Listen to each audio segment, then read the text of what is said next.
Rebonsoir. Rebonsoir, frères et sœurs, et de nouveau sur TV et Radio de Vie. Et merci merci pour votre soutien, en tout cas. Merci pour vos prières. Et que toute la gloire soit rendue au Seigneur. Et voilà, donc sur le plateau, on est avec des frères et sœurs. Bonsoir tout le monde. Hein. Raphaël, bonsoir. Donc, comment vas-tu? Ah, c'est bon, je vais très bien. Très bien, très bien. Très bien. Est-ce que tu es encouragé par tout ce que le Seigneur fait? Franchement, oui, parce que bon, ça prouve en fait que Dieu est en train d'agir par rapport à tout ce que Adèle a expliqué, enfin les projets qui se mettent en place. Je suis étonné, quoi. Voilà. Ça peut venir que de Dieu, parce que comment on pourrait réussir de tels projets si Dieu n'est pas derrière? Est-ce que tu t'attendais à tout ça? Franchement, pas du tout. D'accord. Merci Seigneur. Jérémy qui est là aussi. Bonsoir Jérémy. Bonsoir.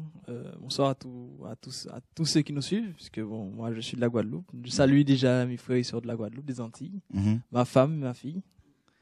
Une dédicace particulière.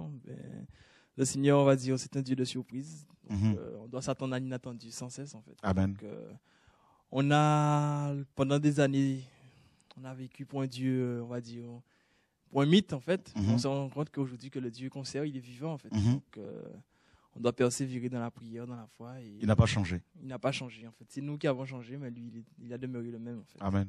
Donc, que Dieu soit béni encore pour ce qu'il fait. Alléluia. Gloire à Dieu. Alors, nous avons également un frère qui est là. Bonsoir. Bonsoir. Comment vas-tu?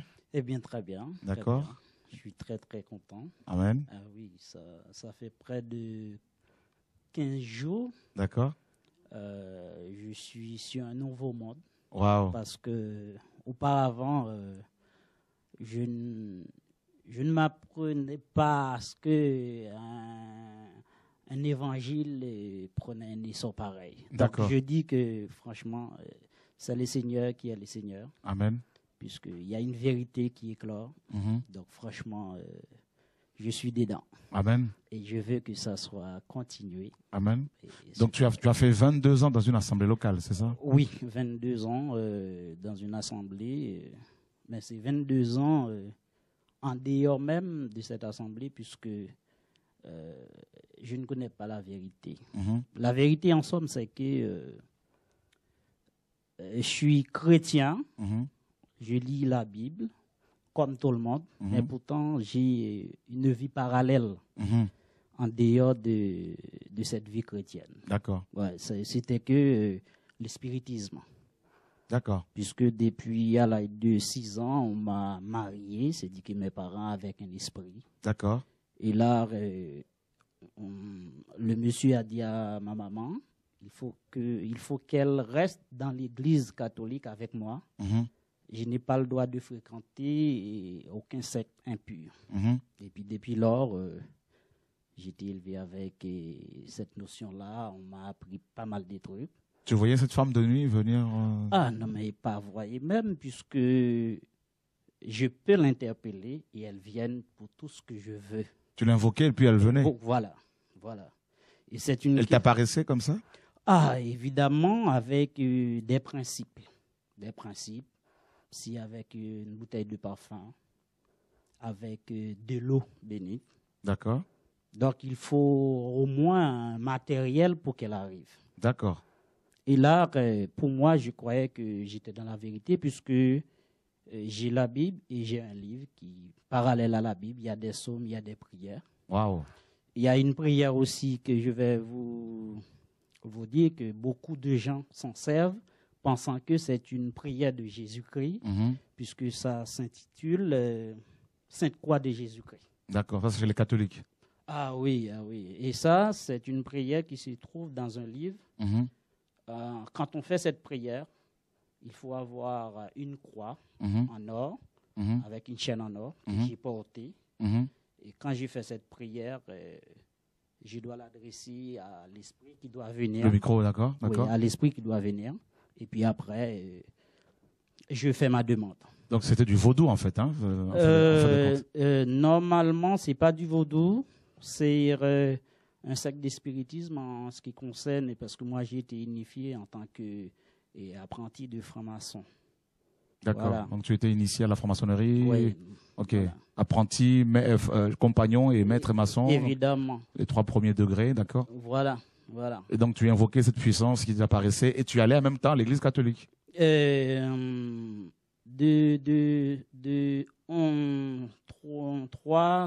6 ans à 11 ans, je me suis fait baptiser à l'église adventiste. D'accord.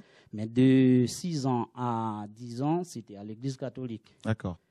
Et quand je suis arrivé à l'église adventiste à 10 ans, parce que j'étais malade, mais c'est une histoire, parce que c'est un témoignage qui est très très fort, et parce qu'on m'a initié dans une période où j'étais mort. Mm-hmm. Moi, en ce qui concerne que j'ai une fièvre, et puis à 6 ans, pas de vie, et puis ma maman qui était catholique, mon père même, c'était un initié de la franc-maçonnerie, et puis il a son ami qui a dit non, ne pleurez pas, emmenez ton enfant, et puis ouais, bon, on m'a emmené chez lui.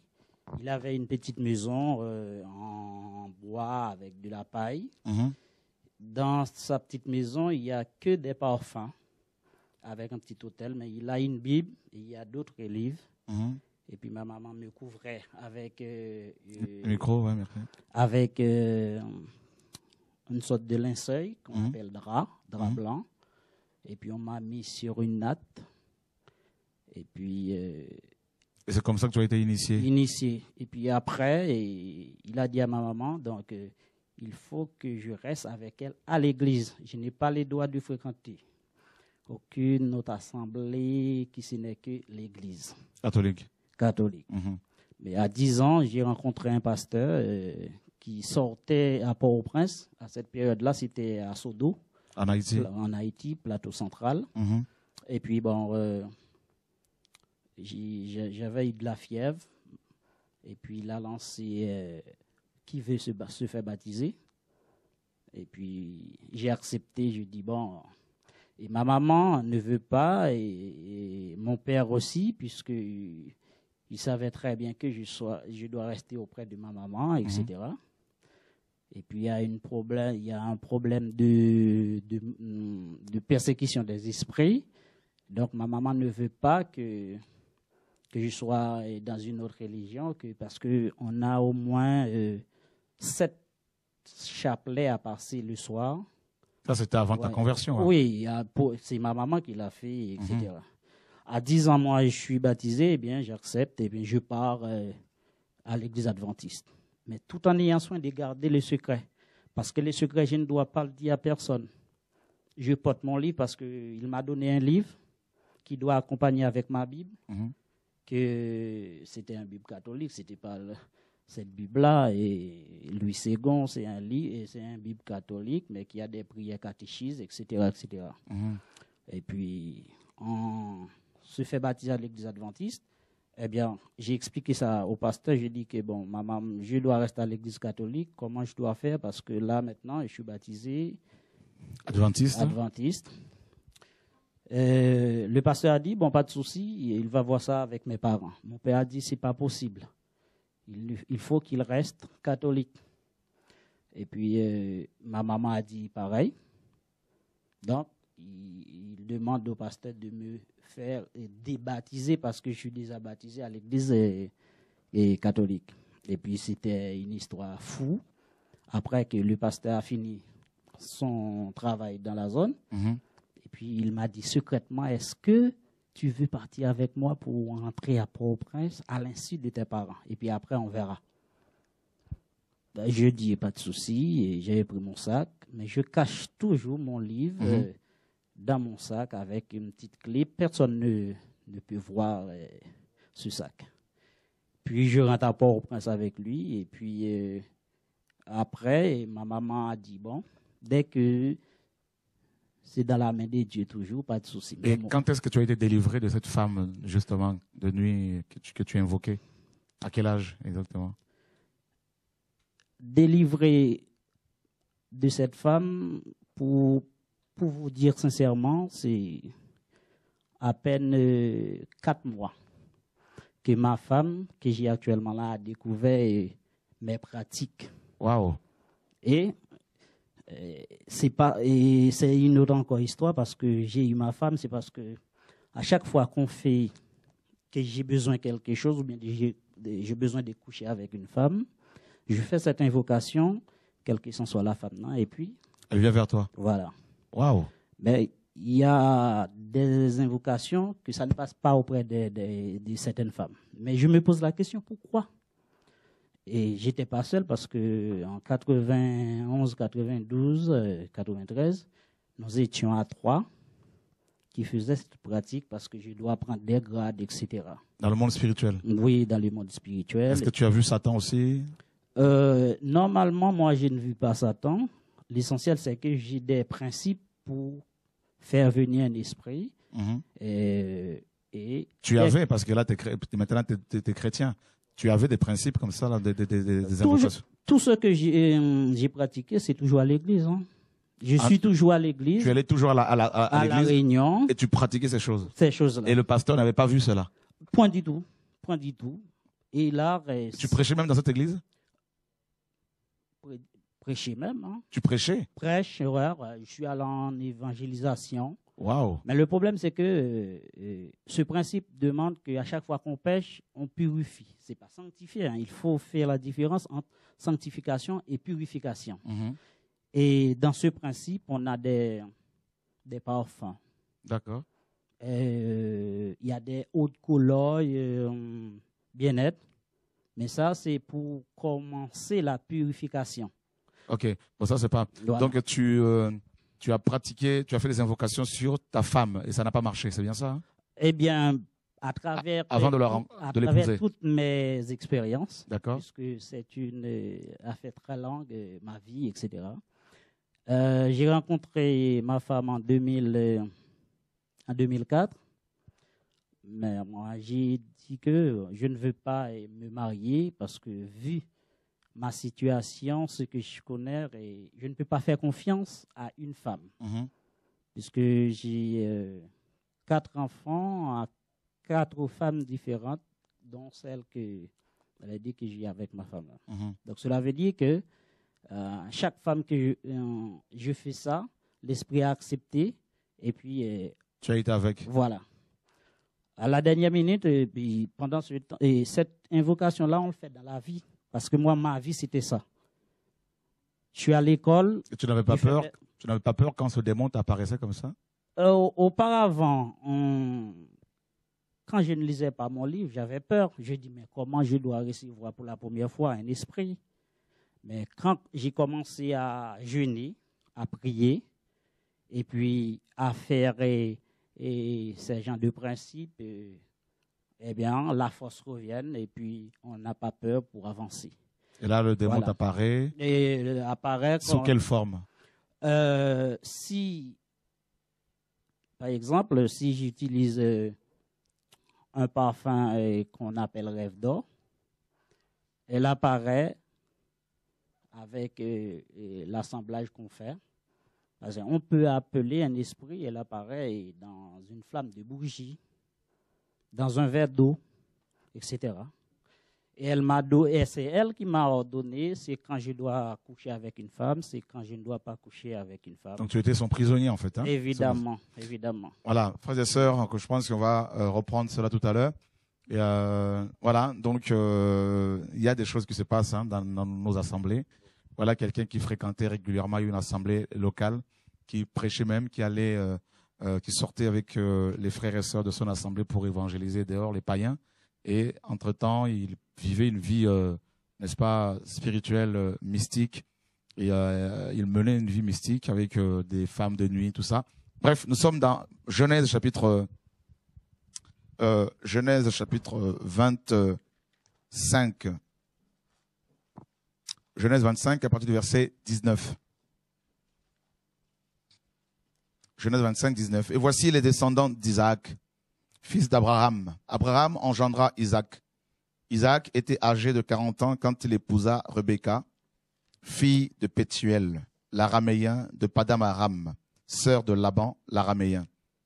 Et Isaac pria instamment Yahweh pour sa femme, car elle était stérile.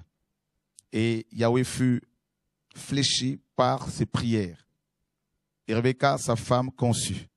Mais les enfants se heurtaient dans son sein, et elle dit, s'il en est ainsi, pourquoi suis-je enceinte?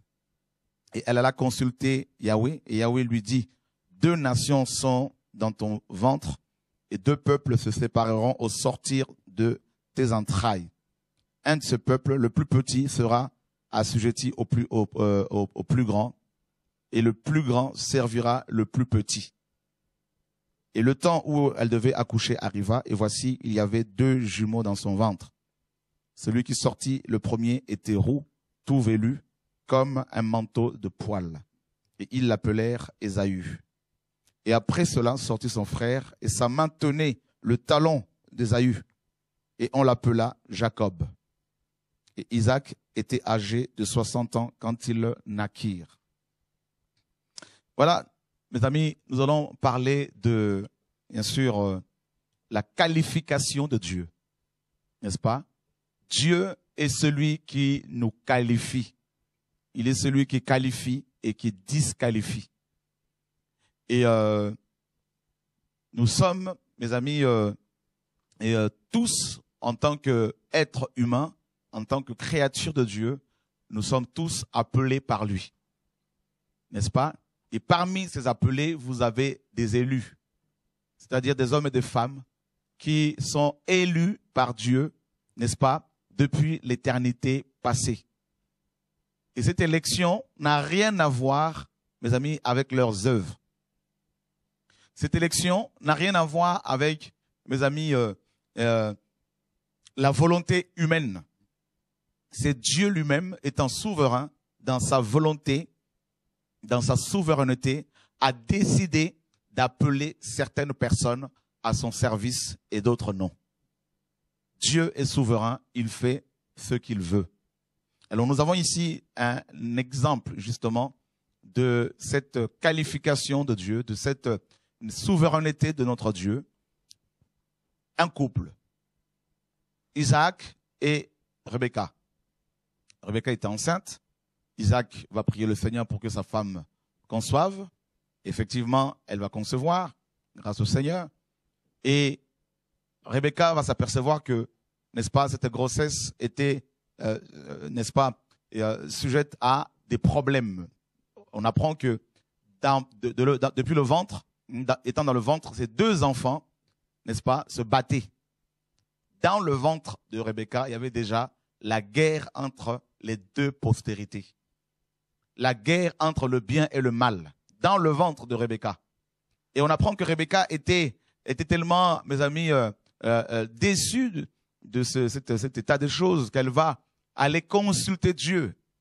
Et pour votre information, n'est-ce pas, elle est allée faire son échographie. Elle est partie voir son échographe. Et le premier échographe de l'histoire du monde, c'est Dieu lui-même. C'est pour cela que la Bible nous dit que Dieu est le premier en tout.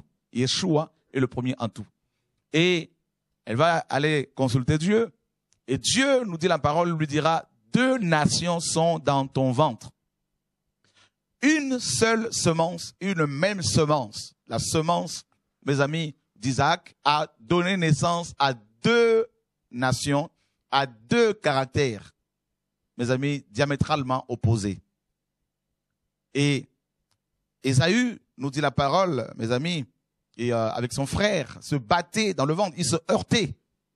Parce que en fait, cette lutte avait un rapport avec le droit d'aînesse, tout simplement, qui devait hériter de la bénédiction d'Abraham, lequel des 2 allait hériter, mes amis, de la promesse, n'est-ce pas, que Dieu avait faite à Abraham. Qui des 2 allait être l'ancêtre du Messie. Voilà la bagarre. C'était un conflit lié à n'est-ce pas, à l'héritage d'Abraham. Un conflit lié à, mes amis, à la pelle. Et voilà comment, frères et sœurs, Dieu, n'est-ce pas, nous dit au verset, Dieu va trancher, et Dieu nous dit au verset 27, la parole dit, et les enfants grandirent, Ésaü devint un habile chasseur, un homme de champ. Mais Jacob était un homme paisible, se tenant dans les tentes. Et Isaac aimait Ésaü, car n'est-ce pas, il mangeait du gibier. Mais Rebecca aimait Jacob. Or, comme Jacob cuisait du potage, et Ésaü vint des champs, et il était las, fatigué. Et Ésaü dit à Jacob, donne-moi donc à manger de ce roux-là, car je suis très fatigué. C'est pour cela qu'on l'appela Édom, roux. Mais Jacob dit, vends-moi d'abord ton droit d'aînesse. Et Ésaü dit, voici, je m'en vais mourir. À quoi me sert le droit d'aînesse? Et Jacob dit, jure-moi d'abord. Et il le lui jura. Ainsi, il vendit son droit d'aînesse à Jacob. Et Jacob donna à Ésaü du pain et du potage, de lentilles. Et il mangea et but. Puis il se leva et s'en alla. Ainsi, Ésaü méprisa le droit d'aînesse. Vous voyez, frères et sœurs, et sous la loi de Moïse, les, n'est-ce pas, premiers-nés appartenaient d'office à Dieu. Aussi bien les premiers-nés d'hommes que ceux d'animaux. Les premiers-nés d'hommes et ceux des animaux appartenaient, mes amis, d'office à Dieu. Et les premiers-nés d'hommes, hommes ou femmes, étaient présentés au Seigneur dans le temple. Pour les mâles, pour les hommes, c'était 41 jours après leur naissance. Pour les filles, les femmes, n'est-ce pas, c'était 82 jours, le double, au temple. Et il fallait faire une offrande selon Lévitique 12. Donc, les premiers-nés appartenaient à Dieu. Et Ésaü, à cause de l'amour, n'est-ce pas, à cause de la nourriture, il va, n'est-ce pas, s'éloigner de Dieu. Parce qu'en vendant son droit d'aînesse qu'il avait négligé, sans se rendre compte, il s'est déshérité lui-même, n'est-ce pas, de la bénédiction d'Abraham, de l'héritage d'Abraham, n'est-ce pas? Il s'est éloigné de Dieu. C'est terrible. Alors que il appartenait d'office à Dieu étant l'aîné. Et il devait hériter de la grâce du Seigneur, de la bénédiction d'Abraham. Et qu'est-ce qu'on apprend, frères et sœurs? On apprend que même son père Isaac, qui commençait à avoir des troubles au niveau des yeux, des troubles oculaires, va, n'est-ce pas, aimer plus son fils Isaac, donc l'aîné, que son cadet. Pourquoi? Parce qu'il mangeait du gibier. Il mangeait du gibier. Vous voyez, frères et sœurs, la nourriture peut nous éloigner de Dieu. Vous voyez? Et la parole nous dit dans le livre de Hébreux, chapitre 12, verset 15. Adèle, si on peut nous lire cela. Hébreux 12, 15. Concernant justement Ésaü. Hébreux, chapitre 12, verset 15. Hébreux 12, chapitre 12, verset 15. Veillant à ce que personne ne se prive de la grâce de Dieu, à ce que aucune racine d'amertume poussant dehors ne vous trouble et que plusieurs n'en soient infectés. À ce qu'il n'y ait point de fornicateur ni de profane comme Ésaü, qui pour un mets vendit son droit d'aînesse. Voilà, on apprend que Ésaü était un profane, n'est-ce pas? Et il va vendre son droit d'aînesse. Et regardez la suite. Car vous savez que voulant, même après cela, hériter de la bénédiction, il fut rejeté, car il n'obtint pas un changement de résolution, quoiqu'il le demandât avec larmes. Or, vous ne vous êtes pas approché de la montagne qu'on pouvait toucher avec la main, et qui était embrasée par le feu, ni de la nuée épaisse, ni des ténèbres, ni de la tempête. Amen. Donc, quand il s'est aperçu qu'il avait perdu son héritage, à cause, mes amis, à cause des lentilles, il va aller voir son père en pleurant, afin de, n'est-ce pas, rétablir la chose, afin de retrouver sa bénédiction, son droit d'aînesse, mais c'est trop tard. Il avait déjà perdu.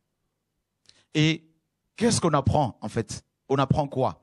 D'après cette histoire, on apprend que derrière cette histoire, il y avait la main de Dieu qui, mes amis, gérait tout.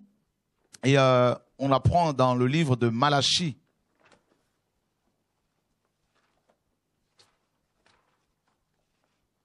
Merci Seigneur. Malachie, chapitre 1er.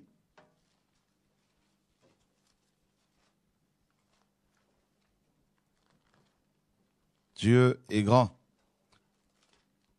Versets 1 à 3. Prophétie, parole de l'Éternel adressée à Israël par Malachie. Je vous ai aimé, a dit l'Éternel, et vous dites, en quoi nous as-tu aimés? Ésaü n'était pas frère de Jacob, dit l'Éternel. Cependant j'ai aimé Jacob, et j'ai haï Ésaü. Et j'ai fait de ses montagnes une solitude, et j'ai livré son héritage aux chacals du désert. Voilà. C'est terrible ce que Dieu dit ici, frères et sœurs. Nous savons que Dieu n'a pas de la haine dans son cœur. C'est une expression prophétique quand il dit qu'il a, n'est-ce pas, eu de la haine ou qu'il a haï Ésaü. Cela ne veut pas dire que Dieu l'a haï comme un homme peut haïr un autre homme. Cela simplement veut dire que Dieu, n'est-ce pas, a choisi plutôt Jacob pour qu'il soit à son service. Parce qu'il est souverain, il fait ce qu'il veut. Et on apprend que, frères et sœurs, ici, que Dieu lui-même était derrière, n'est-ce pas, cette histoire. Parce que il a choisi tout simplement Jacob. Et il a choisi à quel moment? Il a choisi, mes amis, depuis l'éternité passée. Donc, dans la qualification de Dieu, nous avons premièrement, n'est-ce pas, le choix de Dieu. L'appel. Dieu est celui qui choisit ses enfants. Il est celui qui choisit ses serviteurs et ses servantes. Alors qu'ils ne sont même pas encore créés. Il a dit à Jérémie dans Jérémie 1, avant que tu ne sois conçu dans le sein de ta mère, je te connaissais déjà, je t'avais déjà établi, n'est-ce pas, et consacré prophète des nations. Jérémie n'était même pas encore, mes amis, conçu, que Dieu le connaissait et il l'avait déjà établi. Donc ça veut dire que, mes amis, les vrais enfants de Dieu, les vrais appelés, mes amis, sont établis depuis l'éternité passée. Et dans la qualification de Dieu, il y a d'abord, comme je vous l'ai dit, il y a d'abord l'appel. Hein? Donc, Dieu ne peut pas qualifier quelqu'un s'il ne l'a pas au préalable appelé à son service. Et l'appel de Dieu est inscrit, n'est-ce pas, depuis l'éternité passée. Ce n'est pas le jour où vous allez entendre la voix du Seigneur pour répondre à un appel, à un service spécifique, que c'est ce jour-là que Dieu vous a appelé. Non.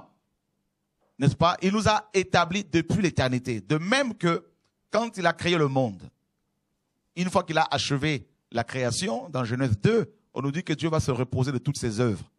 En fait, dans le mot repos, Shabbat, il y a la notion de l'accomplissement. Ça veut dire quoi? Ça veut dire que même l'œuvre de la croix a été accomplie dès la création, dès le fondement du monde.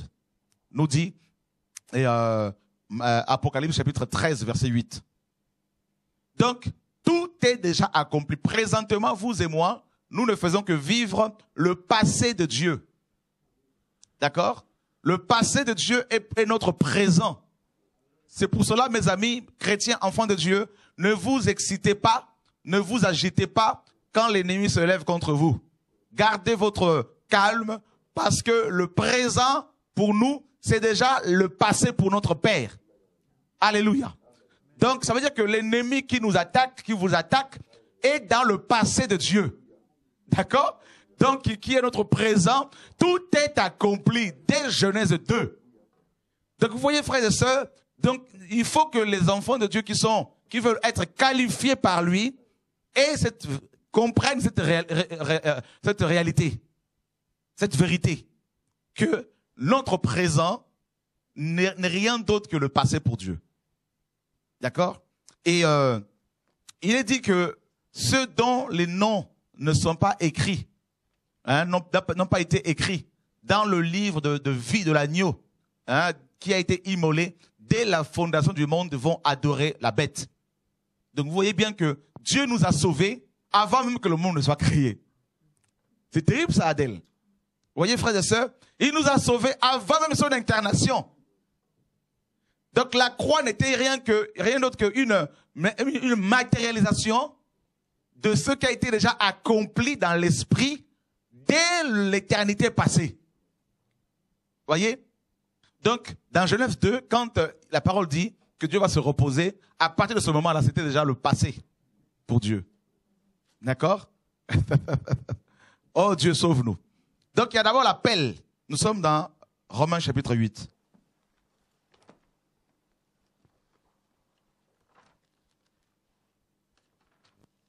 Romains chapitre 8, nous lisons le verset 29.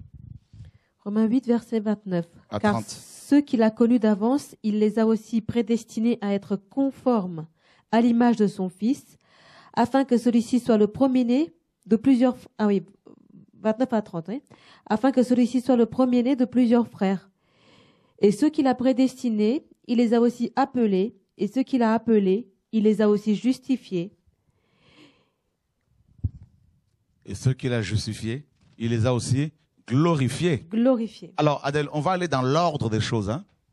Donc, selon ces passages, la première des choses que nous voyons ici, donc nous parlons de la qualification de Dieu. Comment Dieu qualifie ses serviteurs, ses servantes, ses enfants. Donc, dans la qualification de Dieu, nous avons d'abord, bien sûr, l'appel. L'appel est inscrit, mes amis, depuis l'éternité. D'accord? Donc, c'est le choix de Dieu. Et on voit, dans Romains ici, nous avons un ordre de choses. Donc, nous avons premièrement quoi? Alors, il les a connus d'avance. Voilà. Donc, Dieu nous a connus d'avance. Ça, c'est le premier. Donc, on voit dans l'ordre des choses par rapport à la qualification. Donc, il y a l'appel. Il y a d'abord, en fait, dans la qualification de Dieu, premièrement, il y a d'abord la connaissance. Dieu nous a connus. D'accord? Dieu nous a connus. Avant toute chose, Paul dit, maintenant que vous avez connu Dieu, et il va rectifier, ou plutôt, vous avez été connus de Dieu. D'accord? Mes amis, si Dieu vous connaît, mais qui peut se lever contre vous? Honnêtement. Si Dieu connaît ton nom, qui peut quelque chose contre toi? Regardez, Paul chasse les démons. Les fils de Séva, dans Acte 19, l'observent. Ils vont se rendre compte ils vont voir que Paul utilisait à chaque fois un nom pour chasser les démons et ça marchait. Ils vont aller dans un asile psychiatrique, ils vont aller chercher un fou. Et ils vont l'amener chez eux, ils vont s'enfermer avec lui, ils vont commencer à chasser ce démon au nom de Yeshua que Paul prêchait. Ils ont invoqué une puissance à laquelle ils étaient étrangers. Le démon, avant de les attaquer, il va d'abord leur dire, je connais Paul et je sais qui est Jésus. Mais vous, qui êtes-vous? Et on apprend que cet homme était sacrificateur et leur père était souverain sacrificateur. Ils ont cru que l'appel de Dieu, mes amis, avait un rapport avec l'hérédité, avec la chair. C'était comme une monarchie. Le roi est mort, vive le roi, parce que le fils a remplacé le père. Et alors ici, on apprend que le démon dira, je connais Paul. Les démons connaissent tous les hommes que Dieu connaît. C'est pour cela, mes amis, que 1000 tombent à votre gauche, 10 000 à votre droite. Si Dieu vous connaît, personne ne peut vous détruire. Personne. Frères, sœurs, enfants de Dieu. Dans la qualification de Dieu, il y a d'abord le premier point. À part l'appel, donc il y a d'abord, il y a d'abord la connaissance. Dieu nous connaît. Jérémie 1. On va garder toujours ce passage de Romains. On va revenir à chaque fois. Mes amis, je sais que vous êtes amoureux de la parole. Alléluia, gloire à Dieu. Jérémie, chapitre 1er. Versets 4 et 5. La parole de l'Éternel me fut adressée en ces mots. Avant que je te formasse dans le sein de ta mère, je t'ai connu. Waouh! On peut s'arrêter là. Avant que je ne te forme dans le sein de ta mère, je te connaissais. Je t'ai connu. Donc ça veut dire, Adèle, c'est pas quand nous disons que nous connaissons Dieu, non. C'est lui qui nous connaît. Il nous a connus avant. Voilà pourquoi même mes amis, les vrais enfants de Dieu, même quand ils naissent, même si le cœur s'arrête, parce que Dieu les connaît, ils vont, mes amis, être ressuscités. Même si les païens les parents de cet enfant sont païens, cet enfant même qui est païen, qui n'est pas encore converti, Dieu le connaît déjà. Et toute mes amis, sa vie sera entre les mains de celui qui le connaît. C'est terrible ça, frères et sœurs. Donc Dieu ne nous a pas appelés parce que nous avons fait l'école biblique. Parce qu'un pasteur a mis sa main sur nous pour nous ordonner. Parce qu'un bishop nous a reconnus. Dieu nous connaît parce que il nous a connus avant même que nous existions. C'est terrible, hein, dans la qualification. Donc, ça veut dire que Dieu ne peut pas te qualifier, mon frère, s'il ne t'a pas connu avant. Et il y a des gens que Dieu ne connaît pas. Mais c'est écrit, Matthieu 7, 21. On peut le lire? Alléluia, frère. Nous sommes dans la parole. Le message, frère, qui doit nous libérer de la religiosité. Matthieu 7, verset 21. Ce n'est pas tout homme qui me dit « Seigneur, Seigneur » qui entrera dans le royaume des cieux, mais celui qui fait la volonté de mon Père et qui est dans les cieux. Plusieurs me diront en ce jour-là « Seigneur, Seigneur, n'avons-nous pas prophétisé en ton nom et n'avons-nous pas chassé les démons en ton nom et n'avons-nous pas fait plusieurs miracles en ton nom ?» Alors je leur dirai ouvertement « Je ne vous ai jamais connu. Wow. Retirez-vous de moi, vous qui faites métier d'iniquité. » Adèle, ils chassent les démons, ils prophétisent, ils dirigent même les églises, ils font des missions ici et là, et Dieu leur dira à la fin, je ne vous ai jamais connu. Mais ça c'est, vous vous rendez compte, frères et sœurs? Donc, il y a des créatures, il y a des humains que Dieu ne connaît pas. Vous savez, quand Abraham a eu Ismaël, après qu'Abraham ait eu Ismaël, Sarah va lui demander de chasser cette servante, donc Agar, avec son enfant. Et ce que Abraham va faire, en boudant quand même, mais Dieu lui dira de le faire. Agar va se retrouver, hein, n'est-ce pas, dans le désert, avec l'enfant, et elle n'avait pas d'eau, plus d'eau. Et les deux mouraient. Et Agar va se mettre à pleurer. Et Dieu, n'est-ce pas, Dieu va se révéler à elle en tant que l'ange de l'Éternel. Et qu'est-ce que l'ange de Yahweh lui dira? J'ai entendu la voix de l'enfant. Sarah n'était pas Agar n'était pas connue, mais l'enfant était connu, Ismaël. Parce que l'enfant était la semence d'Abraham. Donc Dieu est intervenu à cause de la semence, parce que Ismaël était, mes amis, la semence d'Abraham.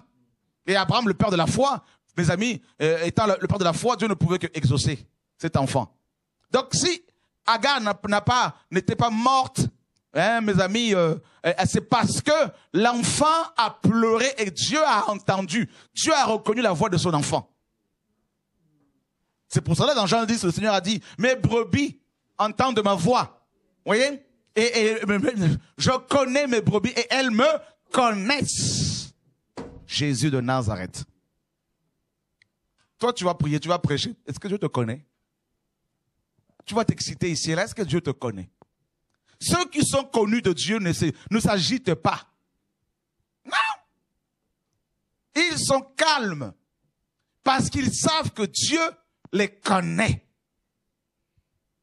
Frères et sœurs, même quand les démons les attaquent, ils ne sont pas là dans la panique. Ils savent que Dieu les connaît. Frères et sœurs, quand nos enfants crient parce que nous reconnaissons leur voix, n'est-ce pas que nous courons vers eux pour savoir ce qui se passe? Donc il y a des créatures, il y a des pasteurs, des apôtres, des prophètes que Dieu ne connaît pas. Il y a des chrétiens que Dieu ne connaît pas. Il le dit dans Matthieu 7. Donc dans la qualification, il y a d'abord la connaissance. Dieu connaît ses enfants. Voilà pourquoi Romains là-bas on nous dit ceux qu'il a connus d'avance. C'est-à-dire avant l'éternité, Dieu les a connus. Ça c'est magnifique, frère. Et la deuxième dans l'ordre, hein, la deuxième chose c'est quoi là? Ceux qu'il a connus d'avance, premièrement. Il les a connus d'avance, première chose. Deuxième chose, il les a aussi prédestinés à être conformes à l'image de son Fils. La deuxième chose dans la qualification de Dieu, c'est la prédestination, Adèle. Dieu a prédestiné ces hommes et ces femmes qu'il a connus d'avance. Il les a prédestinés à être quoi? À être qui? À faire quoi? À être semblables à son Fils. Et ça, c'est terrible. C'est-à-dire, Jésus-Christ, ce homme, était puissant et Dieu veut que ses enfants soient puissants. Jésus-Christ, ce homme, avait réussi sa mission. Dieu veut que ses enfants réussissent leur mission. Jésus-Christ, homme, a vaincu la mort et Dieu veut que ses enfants, n'est-ce pas, soient victorieux de la mort. Jésus-Christ, en tant qu'homme, a vaincu le péché et Dieu veut que ses enfants aussi, avec le sang de Yeshua, soient vainqueurs, mes amis, du péché. Et ça, c'est terrible. Et regardez comment le Père a exaucé son fils, Yeshua, homme. L'intimité qu'il y avait entre les deux. Dieu n'a pas destiné ses enfants à l'échec. Il ne t'a pas prédestiné à échouer. Non. Voilà pourquoi ils peuvent te faire la guerre. Mais parce que tu es prédestiné à être comme Christ. Donc toutes les flèches ne peuvent que tomber devant toi au nom de Yeshua. Oh mes amis. Donc ça veut dire que vous avez été destinés à manifester le caractère de Christ et à accomplir l'œuvre du Seigneur parfaitement, à sortir des BD, plusieurs BD, à réviser la Bible, prédestinés, mes amis, à être vainqueurs, victorieux. La prédestination, ça veut dire que avant que tu ne sois créé, Dieu a dit, est venu, il a dit, je veux créer un homme qui va s'appeler Jérémie, et Jérémie, je le connais. C'est-à-dire si Dieu dit qu'il connaît quelqu'un, il connaît ses besoins également. Il connaît ses problèmes, ses faiblesses. Il connaît, ensuite il dit, je le prédestine à être semblable à mon fils. Mon fils règne, il va régner. Mon fils domine, il va dominer. Mon fils chasse les démons, il chassera les démons. Mon fils m'obéit, il m'obéira. Mes amis, c'est fort, hein? La prédestination. Donc, frères et sœurs, soyez tranquilles, vous qui aimez le Seigneur. Vous êtes prédestinés au salut. Et regardez dans Actes, mes amis, on nous dit que tous ceux qui étaient prédestinés au salut avaient accepté, frères et sœurs, la parole de Dieu. Oh Seigneur, merci pour ta parole. Merci pour ton évangile. Alléluia, gloire à Dieu. Voilà. Nous sommes dans Actes chapitre 19,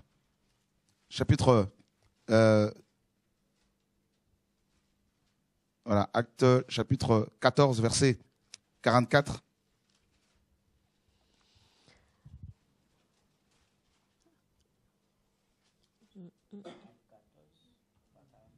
Ouais, 13 alors, 13, 44.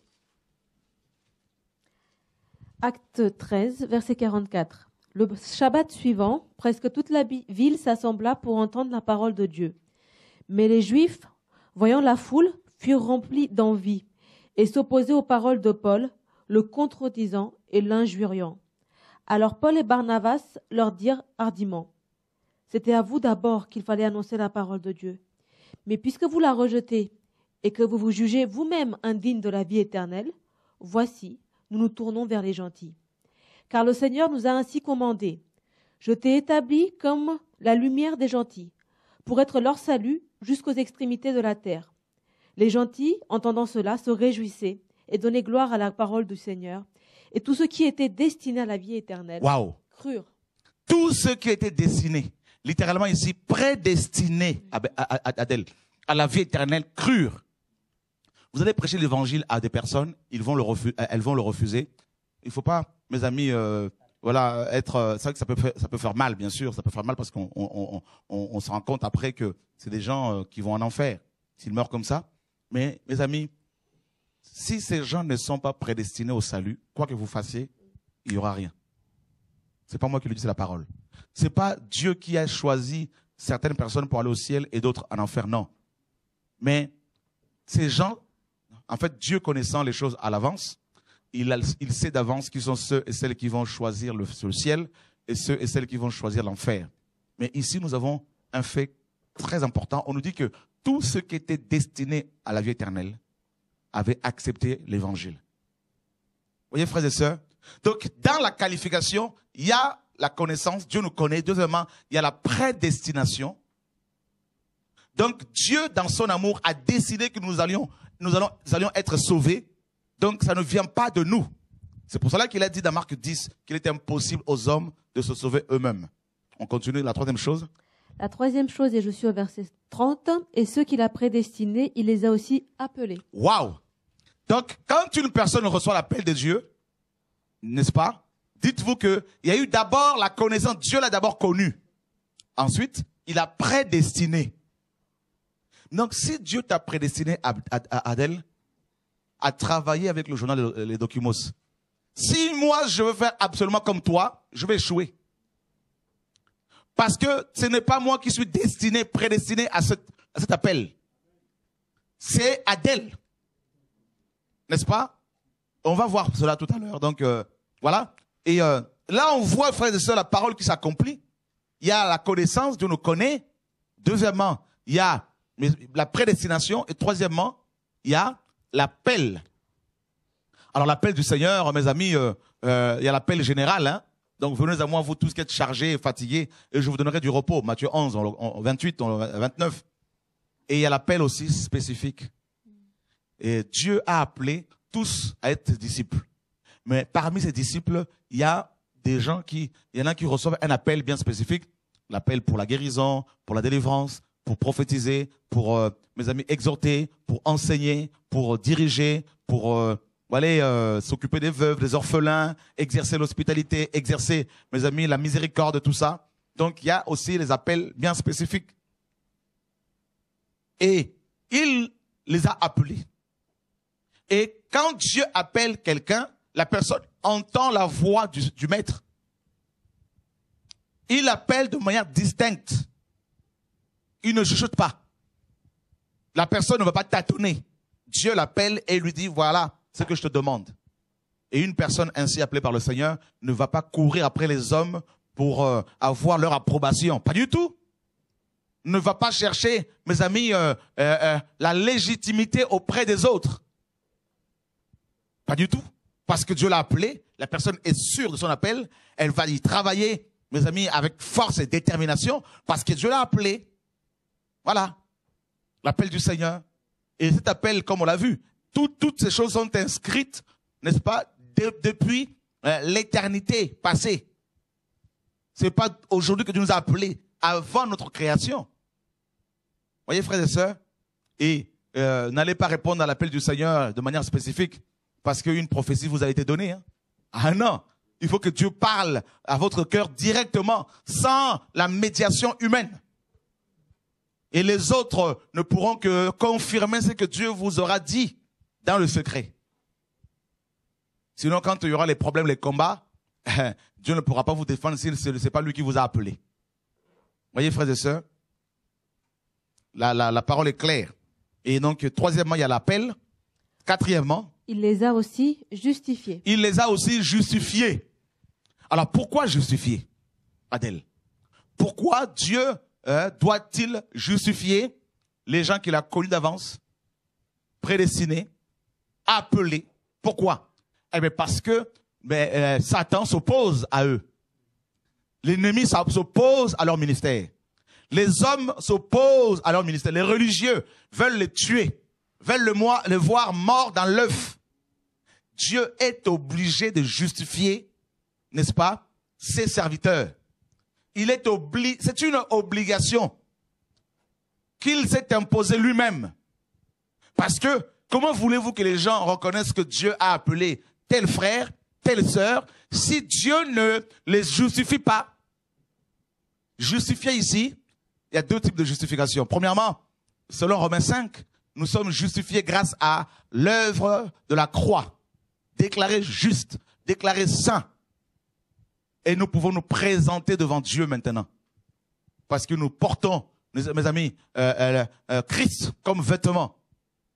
Donc nous sommes déclarés justes. Et deuxièmement, nous sommes justifiés dans le sens où nous sommes, mes amis, en fait, Dieu confirme l'appel qu'il a mis sur nous. D'accord? Par les signes, par les prodiges, par les miracles. N'est-ce pas? Dieu confirme sa parole. Parce que l'être humain, pour croire, a besoin parfois d'entendre, de voir, de palper.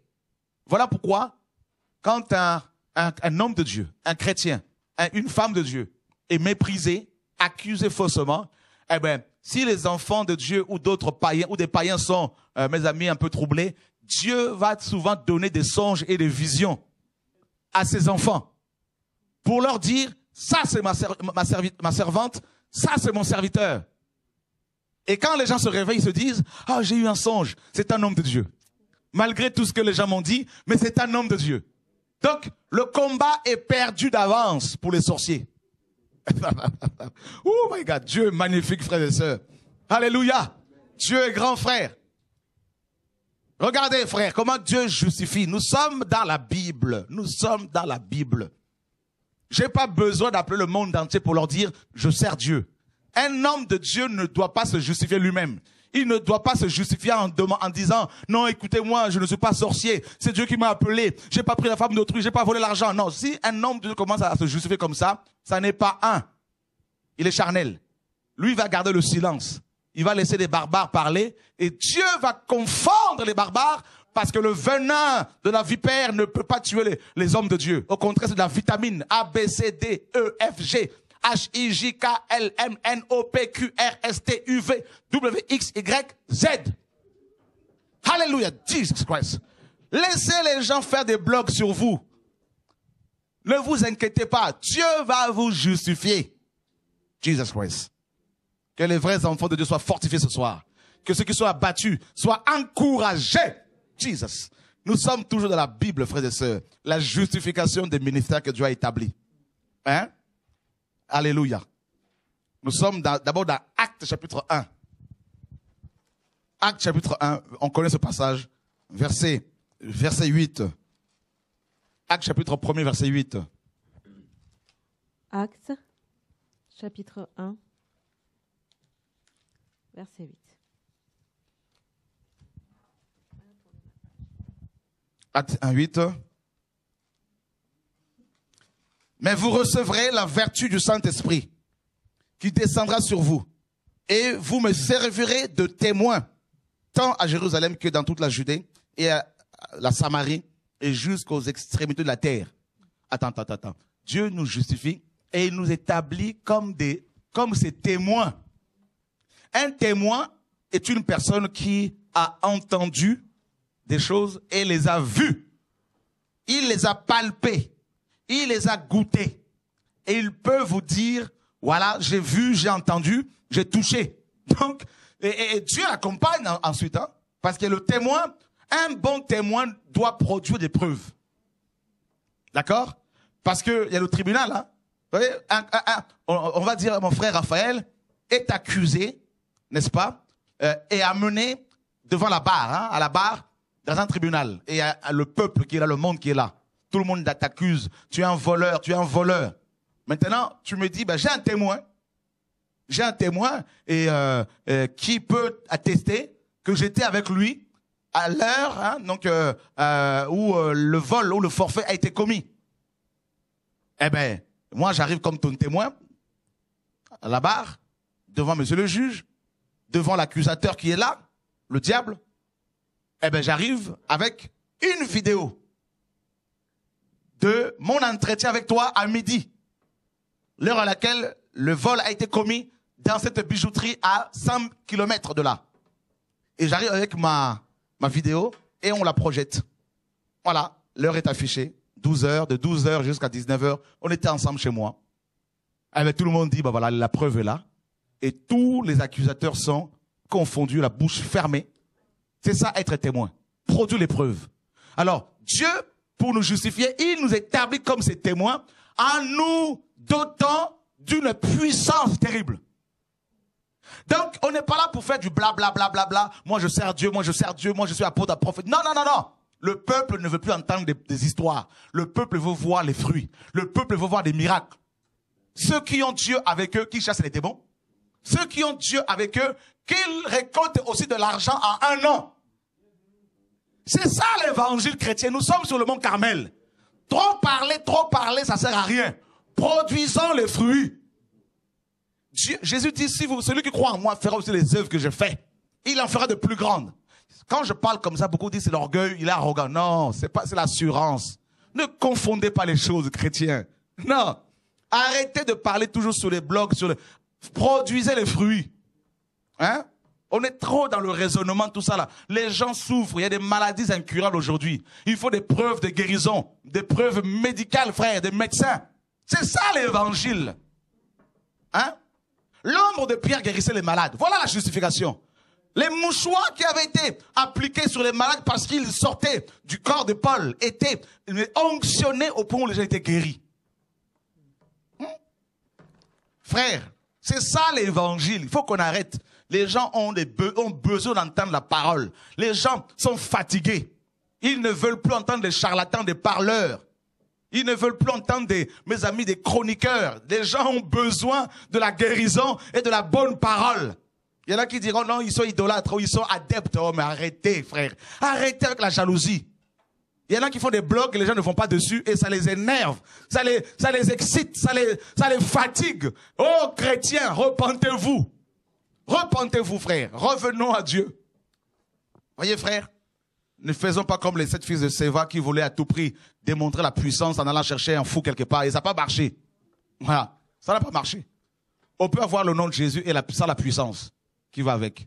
Voyez, frère, c'est ça le problème. La justification, c'est l'accompagnement de la parole que la personne prêche. C'est ça le mont Carmel. Et j'aime bien le Seigneur parce que Internet aujourd'hui, c'est le mont Carmel.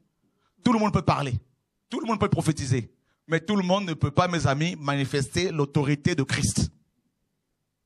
C'est ça la différence. Et voilà pourquoi Yeshua a dit, vous recevez la puissance de l'Esprit. Et vous serez mes témoins. Donc les témoins de Jésus, ce ne sont pas les témoins de Jéhovah. Les témoins de Jésus, ce sont ceux qui, mes amis, manifestent la puissance de Jésus. Alléluia. Parler, matin, midi, soir, c'est pas ça l'évangile. C'est pas ça l'évangile, frère.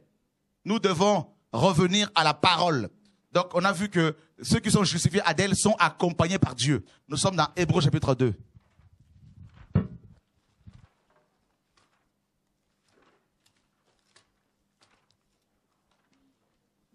Hébreux chapitre 2.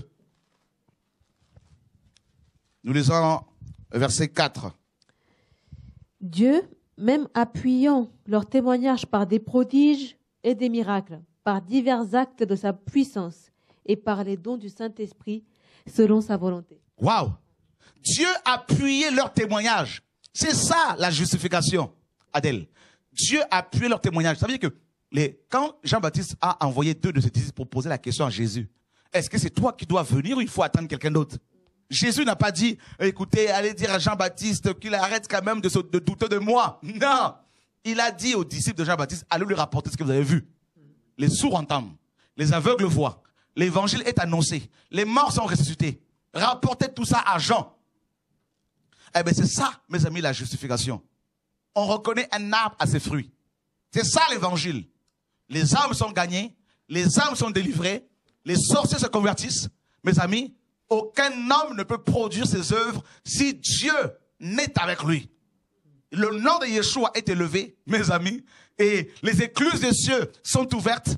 Alléluia. Dieu, c'est comme ça qu'il nous justifie, frère. Nos ennemis ne font que tomber par terre, et Dieu élève son peuple. C'est ça la justification. Satan est confondu, Lucifer est chassé, le peuple est libéré. C'est ça la justification. Les écailles tombent des yeux des gens. C'est ça la justification. Et le Babylone est dénoncé avec force. Et c'est ça le message, frère. Dieu justifie, mes amis, ses serviteurs. Alors si quelqu'un t'accuse faussement, Adèle, ça tu l'as compris déjà. Beaucoup de chrétiens, quand ils sont accusés faussement, ils se mettent à pleurer. J'ai pas fait ça. Ils vont appeler le monde entier. Ça sert à rien. Dieu est celui qui justifie. Vous voyez bien, la qualification. Et la 5e chose, c'est quoi? Et là, c'est... Il les a glorifiés. Il les a glorifiés. Donc, nous glorifions Dieu, nous l'adorons. Et la parole dit aussi que Dieu nous glorifie. Il ne nous adore pas, mais il nous glorifie. C'est-à-dire, il nous élève. La glorification, mes amis, d'un enfant de Dieu par son Père Céleste est le fait que Dieu le prend. Il l'élève devant ses ennemis. Il dresse une table devant lui en face de ses adversaires et il oint d'huile sa tête et sa coupe déborde. Et les ennemis sont obligés de constater l'élévation de cette femme, de cet homme, malgré eux. Et ils sont obligés d'acclamer cela, d'acclamer Dieu, malgré eux. Et c'est ça qui est magnifique. Vous savez, quand Christ a été mis dans la tombe, les pharisiens sont allés voir Pilate pour lui dire que cet imposteur avait dit qu'il allait sortir de la tombe 3 jours après, il allait ressusciter. Alors, met des gardes devant sa tombe pour ne pas que ses disciples viennent prendre son corps, parce que cette dernière imposture sera pire que la première. Mes amis, ils ont mis des gardes. Mais parce que le Père voulait glorifier son Fils, eh bien, qu'est-ce qu'il a fait, frère? Il a ressuscité. Et les gardes ont assisté à la résurrection de celui qui voulait empêcher de sortir de la tombe. Donc, quand les gens vous attaquent, chrétiens, ne pleurez pas. Les attaques sont des moyens que Dieu prévoit pour vous sortir de la misère spirituelle et vous amener dans des dimensions élevées, dans les hauteurs. Quand un aigle se lève du sol, tous les coqs l'observent, le voient. Et ils sont jaloux parce qu'ils ne peuvent pas voler. Mes amis, les pingouins font partie, mes amis, d'oiseaux. Mais des oiseaux, mes amis, dépourvus de plumes, ne pouvant pas voler. Voilà pourquoi quand les aigles s'envolent, les pingouins ne font que, mes amis, pingouiner. J'ai même inventé des termes, mes amis, en français. Alléluia. Il y a aussi un autre animal, un autre oiseau là, qui court beaucoup, qui court vite, mes amis, et l'autruche. Il fait partie, mes amis, de la classe d'oiseaux, mais l'autruche ne fait que courir. Et quand un aigle se lève au ciel, l'autruche, mes amis, est obligé de s'arrêter et de lever sa tête pour observer. C'est ça le problème, mes amis. La parole est claire, frères et sœurs. La parole de Dieu doit s'accomplir et s'accomplira dans nos vies. C'est pour cela ce soir, ce message, c'est pour encourager tous les élus qui luttent pour la défense de la saine doctrine dans le monde entier, qui sont abattus, qui sont découragés. Mes amis, la qualification de Dieu, il y a d'abord la connaissance. Dieu nous connaît, il nous prédestine à être semblables à lui. Premièrement, il nous connaît. Deuxièmement, il nous prédestine à être comme son Fils. Troisièmement, il nous appelle. Quatrièmement, il nous justifie. Cinquièmement, frères et sœurs, il nous glorifie. Jesus Christ, alléluia, Jesus Christ. C'est terrible ça, frères et sœurs. C'est terrible. La justification de Dieu. C'est-à-dire, nous sommes comme, mes amis, alléluia, des petites pousses. On peut nous couper, nous repoussons. C'est ça l'évangile, frères et sœurs. Maintenant, pour vivre correctement ces 5 réalités, ces 5 vérités spirituelles, la connaissance, mes amis, Dieu nous connaît, la prédestination, l'appel, la justification et la glorification. Pour vivre pleinement ces choses-là, il faut procéder à un certain nombre de choses. Premièrement, il faut, mes amis, se séparer. Il faut se séparer d'avec les vieilles habitudes. Il faut se séparer d'avec la mauvaise compagnie. Mes amis, c'est ce qu'on appelle l'émondage. Dieu dit dans Jean 15, mes amis, celui qui est en moi, Jésus a dit, est émondé pour porter encore plus de fruits. Littéralement, l'émondage signifie purification. La purification, c'est quoi? C'est la séparation d'avec des parasites. Vous voyez, frères et sœurs, les parasites, ce sont, mes amis, ces microbes ou ces hommes et ces femmes qui s'attachent à leur hôte et qui, mes amis, vivent de tout ce que mange leur hôte. Les parasites sont des hommes et des femmes aussi qui veulent faire leur succès sur le dos des enfants de Dieu qu'il a élus depuis l'éternité passée. Ils n'ont pas d'autre ministère que le ministère, mes amis, de copier, tout ça, voilà, c'est terrible, frères et sœurs, que Dieu nous garde. Et regardez, c'est biblique, hein, c'est très biblique. Dieu, dans Genèse 1, avant de créer quoi que ce soit, il a séparé la lumière d'avec les ténèbres. Parce qu'il n'y a pas de rapport entre la lumière et les ténèbres, frères et sœurs. Donc il faut l'émondage. Dieu, pour te qualifier, parce qu'il t'a connu d'avance, parce qu'il t'a appelé, parce qu'il t'a prédestiné, parce qu'il t'a justifié, parce qu'il t'a glorifié, pour que tu vives ces choses, il doit d'abord te pousser à l'émondage. Il doit d'abord t'émonder. Il appelle Abraham. Il lui demande de quitter sa patrie, dans Genèse 12, de quitter son père, de quitter sa mère, de quitter, mes amis, son pays, pour aller dans un pays qu'il ne connaissait pas. Et c'est exactement ce qu'il est en train de faire avec toi, Jérémie, en ce moment. Il t'a fait quitter la Guadeloupe, Tu as laissé ta femme, tes enfants, ils vont venir bien sûr heureusement, mais tu as laissé tes parents, tout ça que tu aimes, que nous saluons, et tes amis, tes frères et sœurs que nous aimons aussi. Et pour venir ici à Métropole, eh bien voilà, c'est la séparation. Sans la séparation, Jérémie, il n'y a pas la gloire de Dieu. Tu ne peux pas vivre pleinement ton appel. Tu ne peux pas vivre pleinement, mes amis, la justification. Dieu doit te séparer d'abord. Et la séparation coûte cher. Or, nous sommes dans un monde où la séparation est de plus en plus négligée. Au profit, mes amis, les gens ne veulent plus se séparer. Ils veulent s'assembler pour être une foule. La masse. Hein, il y a ces connexions. C'est Babylone, hein, mes amis. Unissons-nous. Voyez, ce mélange. Babylone signifie la confusion par le mélange. Voyez, frères et sœurs. Et c'est ça, notre monde. La séparation. Le Seigneur a dit, mes amis, celui qui aime son père, sa mère, son frère, sa sœur, ses enfants plus que moi n'est pas digne de moi. Et c'est pas facile parce que nous avons des sentiments. Et Dieu nous demande de nous séparer d'abord des vieilles habitudes, de nous-mêmes, mes amis, de nous séparer du péché, premièrement, n'est-ce pas? De nous séparer, mes amis, des fausses doctrines, de nous séparer du péché, du mensonge, de la cupidité, de la sexualité, de l'impudicité, je dirais. Et ensuite, il nous demande de nous séparer d'avec la mauvaise compagnie. Il y a plusieurs types de séparation. Il y a d'abord la séparation d'avec les mauvaises habitudes, d'avec le péché. Ça nous concerne d'abord nous-mêmes. Ensuite, il y a la séparation, mes amis, d'avec la mauvaise compagnie. La parole est claire. Abraham s'est séparé d'avec, mes amis, son pays, ses parents. Ensuite, il s'est séparé d'avec son propre neveu, Lot, dont le nom signifie voile. La présence de Lot à côté d'Abraham l'empêchait de voir plus loin. Il fallait que le voile soit ôté. Vous ne pouvez pas aller plus loin avec Dieu si vous êtes encore attaché aux hommes qui sont devenus pour vous des voiles à cause des sentiments humains. Voyez, frères et sœurs, la séparation. Prenez une bonne décision, frères et sœurs. L'apôtre Paul nous dit dans 1 Corinthiens 15, 33, la mauvaise compagnie corrompt les bonnes mœurs. Se séparer d'avec les personnes qui peuvent vous alourdir. Gédéon, quand Dieu l'a envoyé combattre, mes amis, contre les Madianites, ils étaient 32 000.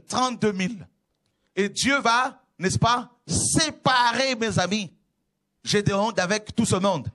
Il va enlever 31 700 soldats pour envoyer seulement 300 à la guerre. Donc Dieu est le Dieu de reste. La séparation. Gédéon, s'il était parti combattre les Madianites avec ses 32 000 personnes, il allait échouer. Voyez? David, quand il est allé récupérer ses femmes avec ses enfants, ils étaient nombreux et il va également procéder à la séparation.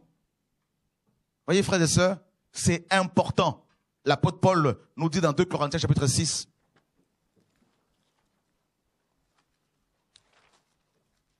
Parce que la définition exacte du mot sanctification, c'est la séparation. Vous ne pouvez pas vous sanctifier si vous n'êtes pas séparé d'avec le péché, premièrement, d'avec la mauvaise compagnie. 2 Corinthiens chapitre 6. Nous lisons à partir du verset 14. Ne vous mettez pas sous un même joug avec les infidèles, car qu'y a-t-il de commun entre la justice et l'iniquité? Et quelle union y a-t-il entre la lumière et les ténèbres? Quel accord entre Christ et Bélial? Ou quelle part a le fidèle avec l'infidèle? Il n'y a pas de rapport. Et quel rapport entre le temple de Dieu et les idoles? Il n'y en a pas. Car vous êtes le temple du Dieu vivant, comme Dieu l'a dit, j'habiterai au milieu d'eux et j'y marcherai. Je serai leur Dieu et ils seront mon peuple. C'est pourquoi sortez du milieu d'eux et vous séparez, dit le Seigneur, et ne touchez point à ce qui est impur, et je vous recevrai, et je serai votre Père, et vous serez mes fils et mes filles, dit le Seigneur Tout-Puissant. Voyez, frères et sœurs, sortez du milieu d'eux et séparez-vous. Et c'est là que souvent ça coince. Beaucoup veulent être utilisés par Dieu, mais ils ne sont pas prêts, n'est-ce pas, à quitter leur confort, à se séparer d'avec le péché et d'avec la mauvaise compagnie. Et du coup, ils ne peuvent pas aller loin. Et je vous assure, frères et sœurs, il faut apprendre à obéir au Seigneur. Quand Dieu m'a dit, donne l'autonomie officiellement à toutes les églises que tu as implantées, mes frères, je peux vous assurer que j'aime ces frères et sœurs, mais je ne pouvais qu'obéir parce que c'est la parole. Et il fallait, mes amis, la séparation. Et parce que j'ai obéi à cette parole du Seigneur, et on voit les prémices de ce réveil que Dieu nous a promis dans les nations, dans les maisons, comment, mes amis, les frères et sœurs sont délivrés, le nombre de témoignages que nous avons, frères et sœurs, des personnes délivrées chez elles, des conversions, des guérisons miraculeuses, via TV, Radio de Vie, les documents, via, mes amis, le pain quotidien. On ne peut que, mes amis, glorifier le Seigneur. On n'est pas satisfait, c'est vrai, parce que nous croyons que Dieu est capable de faire encore plus. Et on voit tout ce que Dieu fait aujourd'hui, frère. En un an, on a pu avoir de quoi? Non, plus de 200 000 euros pour acheter comptant, sans crédit, le local de TV de Vie. Et aujourd'hui, d'ici la fin de l'année, une Bible sera éditée, révisée, éditée par notre maison d'édition. Frères et sœurs, il n'y a que Dieu qui peut faire cela. À Dieu toute la gloire, frères et sœurs. Et tous ces fruits que vous voyez, toutes ces guérisons miraculeuses, ces cancers qui disparaissent, ces hommes et ces femmes qui sont délivrés, guéris, qui viennent du monde entier et qui repartent avec le feu chez eux dans leurs églises et qui allument le feu chez eux. Tous ces fruits que nous commençons à voir ne pouvaient pas être, mes amis, possibles s'il n'y avait pas une véritable séparation. Et nous sommes dans ce processus encore. C'est pas fini. On continue. Nous tendons vers la perfection. Vous voyez, frères et sœurs, nous n'avons pas encore atteint la perfection. Nous courons, nous tendons vers. Et la séparation, frère, doit être totale. L'apôtre Paul dit clairement dans 1 Corinthiens 9. On va prendre cela. 1 Corinthiens chapitre 5, pardon. On finit dans quelques minutes. S'il y a quelqu'un là-bas qui nous attend, David, je ne sais pas. Voilà. 1200 connexions. Gloire à Dieu. On peut acclamer Jésus-Christ de Nazareth. Alléluia. Alléluia. Ça ne fait que grimper. C'est ça la justification. C'est ça, mes amis, l'accomplissement de la parole. Donc ce soir, nous avons plus de 4000 personnes qui suivent TV de Vie, frères et sœurs, dans le monde entier. Et ça, c'est glorieux, ce que Dieu fait. Vous voyez l'œuvre que Dieu fait, frère? Il n'y a que Dieu qui peut faire cela. Ça, c'est pas l'œuvre d'un homme. Et c'est pour cela, ce soir, je suis encore plus encouragé. Vous ne pouvez pas vous imaginer, frère. Oh, l'équipe technique est dans la joie, dans l'euphorie. Mes amis, je dirais même près de 5000 personnes qui sont connectées ce soir dans le monde entier. Est-ce qu'on peut nous dire le nom des pays qui sont connectés, frères et sœurs? Si c'est possible, Benoît, mon frère. Ça, c'est magnifique, Adèle. C'est glorieux. Je suis vraiment excité. C'est glorieux. 1 Corinthiens chapitre 5, verset 9. 1 Corinthiens chapitre 5, verset 9. Je vous ai écrit dans ma lettre de ne pas avoir de relation avec les impudiques. L'équipe technique, la régie. 44 pays. On acclame Jésus encore, frère.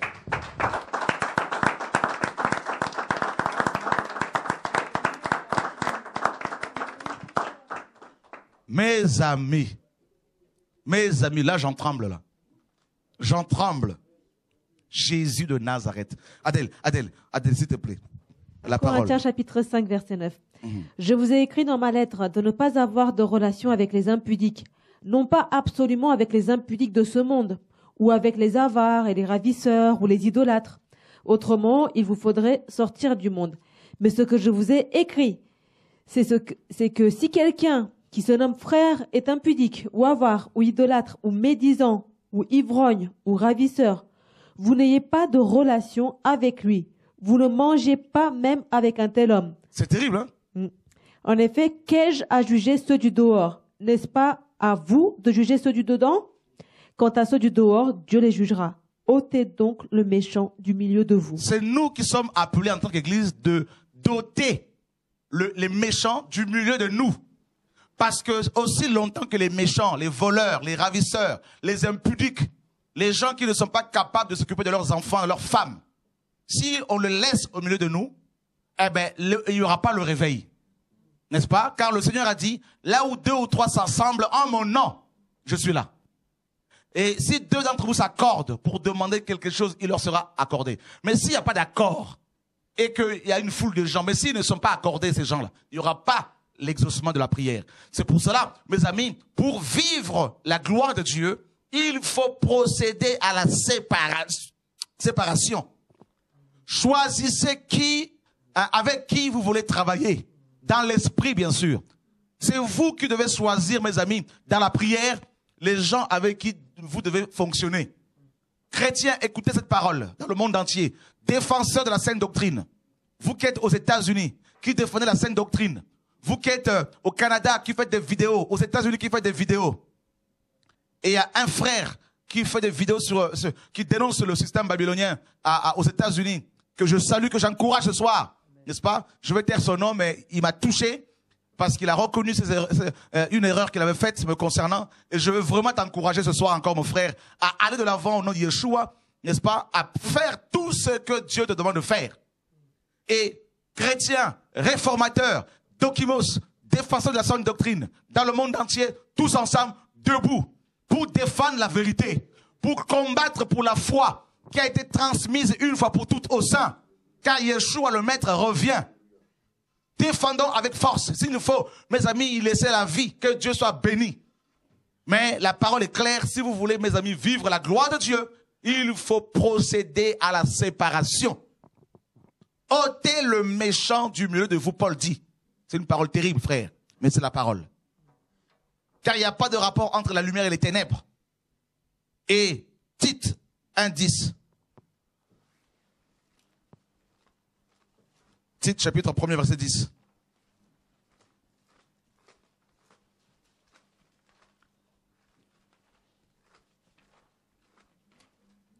Tite, chapitre 1er, verset 10.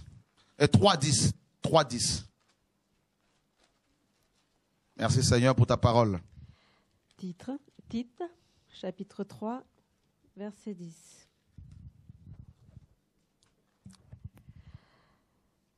Éloigne-toi de l'homme hérétique, après l'avoir averti une première et une seconde fois, sachant qu'un tel homme est perverti et qu'il pêche en se condamnant lui-même. Éloigne de toi, après un premier et un deuxième avertissement, de l'homme hérétique, de l'homme qui provoque les divisions. Hein? Il faut s'en éloigner. Vous voulez vivre la gloire de Dieu, frère? C'est le temps de se séparer parce que Jésus revient. C'est le temps de se mettre à part pour Jésus. Ce n'est pas le temps d'aller s'associer avec Babylone, avec le monde, avec les faux ouvriers. Mes amis, ce n'est pas le temps d'aller se coaliser avec les impudiques, les voleurs. Mes amis, parce que Jésus revient. L'église doit se séparer d'avec le péché afin de se préparer pour le retour de Yeshua. Et l'apôtre Paul a dit cette parole, n'est-ce pas, à Tite. Et nous sommes dans Romains, chapitre 16. Merci Seigneur pour ta parole. Romains chapitre 16. Romains, pardon, chapitre 15. Oui. Oui, nous sommes dans Romains chapitre 15. Et voilà, verset et 30 à 32. Versets 30 à 32, Romains chapitre 15.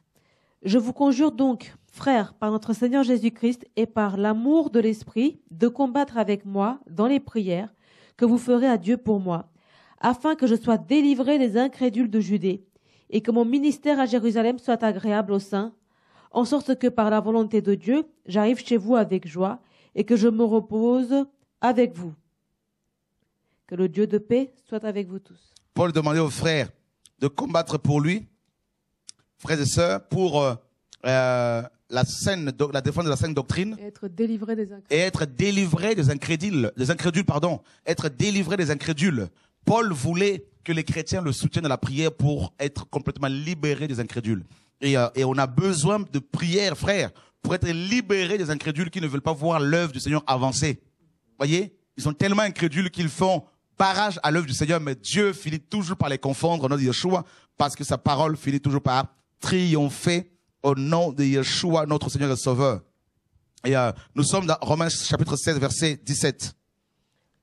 Verset 17, Romains chapitre 16. Cependant, je vous exhorte, frères, à prendre garde à ceux qui causent des divisions et des scandales contre la doctrine que vous avez apprise et à vous éloigner d'eux. Waouh!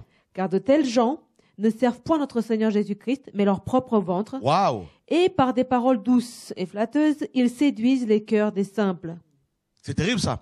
Donc ce sont des hommes qui savent parfois parler, savent écrire et qui séduisent les cœurs de simples. Ceux qui ne sont pas enseignés, assis dans la saine doctrine. Et la parole nous dit que, mes amis, et ces hommes-là servent leur ventre. Ils n'ont aucun fruit de l'esprit. Ils ne font pas les œuvres du Seigneur. Quand ils ont un peu d'argent, ils vont s'acheter des grosses voitures, des grosses villas. Mais bâtir l'œuvre du Seigneur comme ça, ils servent, ils prêchent pendant des années, 10 ans, 15 ans, 20 ans. Mais on ne voit pas les œuvres de Dieu. C'est le ventre, c'est le ventre, c'est le ventre, c'est le ventre. Mais ils n'arrivent pas à matérialiser leur ministère, leurs œuvres, à aider les pauvres, les orphelins. Et ils ne servent pas Christ. Et Paul dit quoi ici? Il dit, il faut s'en éloigner. Éloignez-vous d'eux. C'est un ordre. Chrétiens, vous voulez aller de l'avant? Suivez Jésus-Christ de Nazareth. Frères et sœurs, pour être qualifié par Dieu, c'est la qualification de Dieu, le message de ce soir.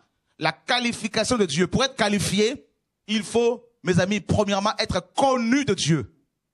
Ça, c'est la première, n'est-ce pas, chose. La deuxième, il faut être prédestiné par Dieu à être semblable à son Fils.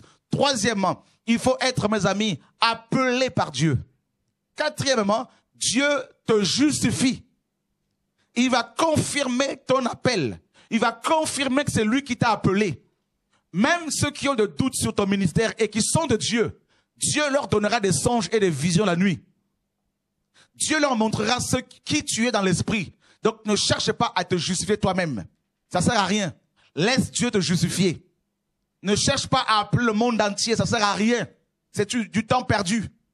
Dieu va te justifier. Et cinquièmement, Dieu va te glorifier comme la parole le dit dans Romains chapitre 8, versets 29 à 30. Et pour vivre ces 5 choses, il faut, mes amis, la séparation avec le péché, premièrement. Deuxièmement, la séparation avec la mauvaise compagnie.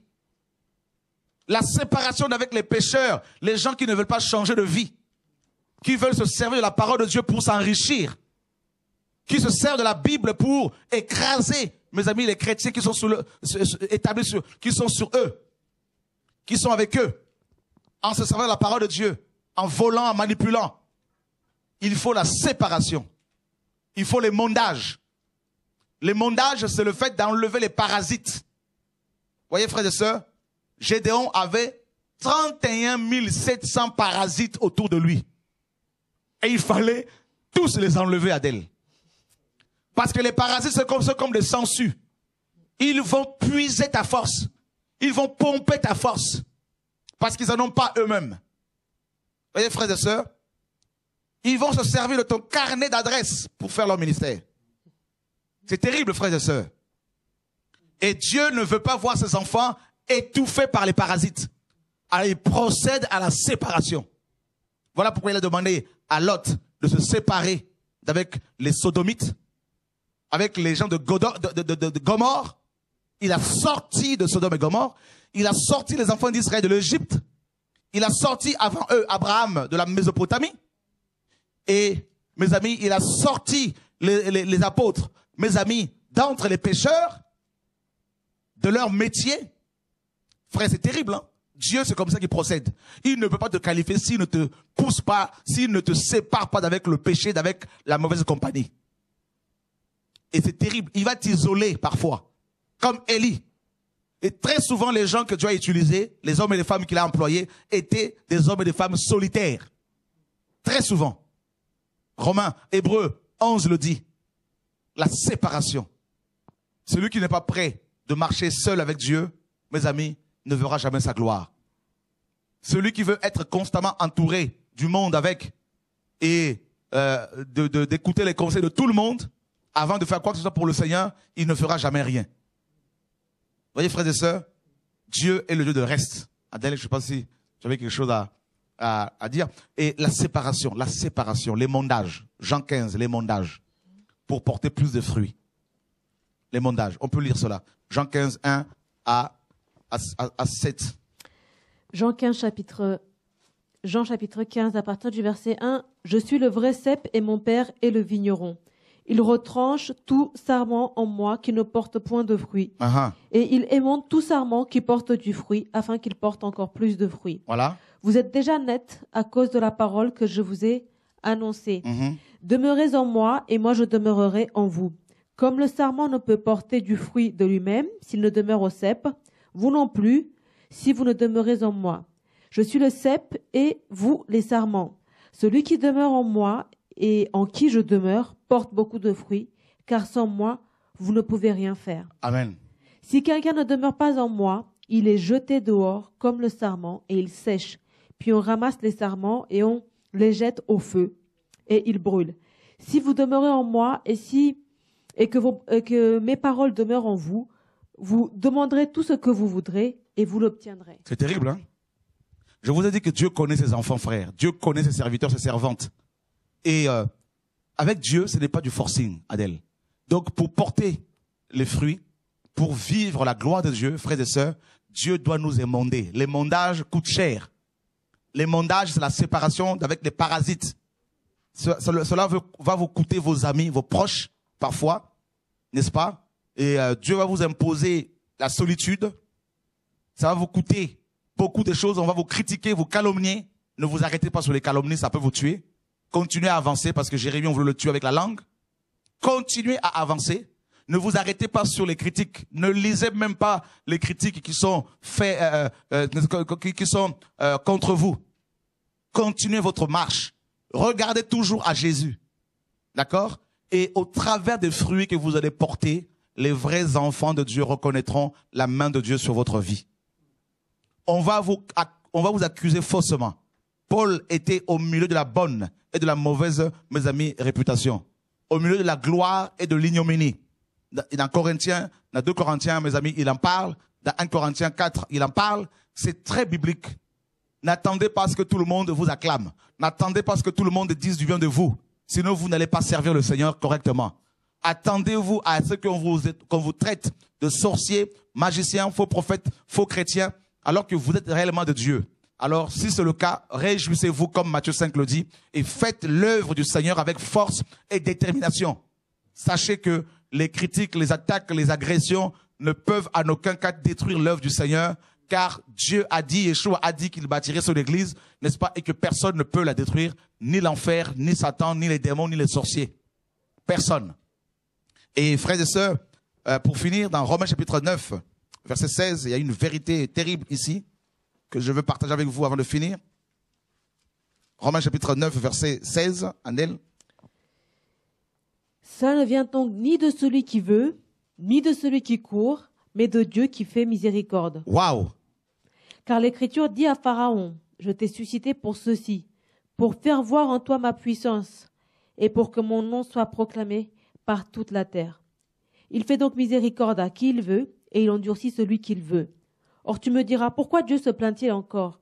Car qui peut résister à sa volonté?